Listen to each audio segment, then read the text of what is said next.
I'm going to be using the Cerakote Restoration Kit for my headlights on our Suburban Gloria, and I'm going to do this video in half the time that the product video does it, and it'll be just as good. First thing I'm going to do is take a dishwasher brush, some soap, and some water, and just scrub off all of the junk that's on the headlights and dry them off with a cloth before I start this restoration process.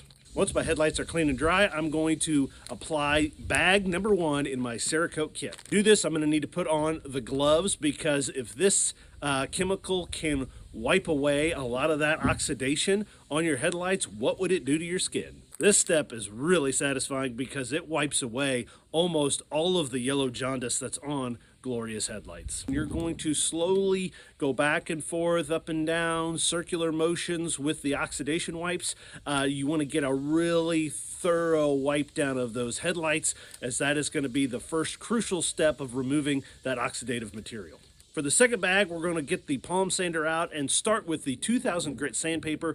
And for both headlights, you're going to simply go left to right, horizontal. You don't want to be doing circular motions, as that can cause haze during the final part of the restoration. For each headlight, you're going to sand with the 2000 grit piece of paper for about 2 to 3 minutes. This is where the tape comes in handy, because if you over sand a little bit, you're not going to scratch your paint. Once we have a thorough, even coat of haze, you can always do a little spritz and wipe down to make sure that your coat is even. And then we're going to switch to the 3000 grit. And again, we're going to repeat this 2 to 3 minutes for each light. Again, just going back and forth, side to side. Once you're done sanding with the 2000 and 3000 grit paper, it's time to wash off all of the debris and then wipe it down with a towel.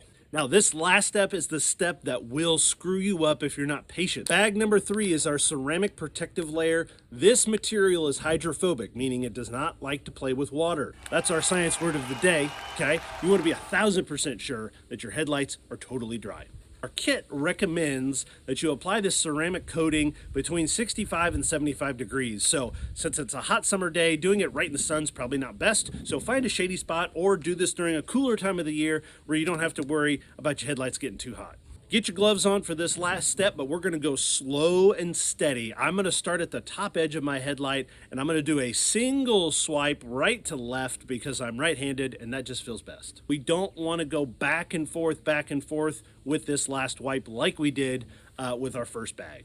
I'm going to repeat this on the other headlight, and then I'm going to let this sit and completely dry for at least an hour. The proof is clearly in the before and after pictures here, so you can see how disgusting Gloria's headlights were versus what they look like now. They're like brand new headlights. I'm very satisfied with this. I hope you'll be satisfied with this product as well.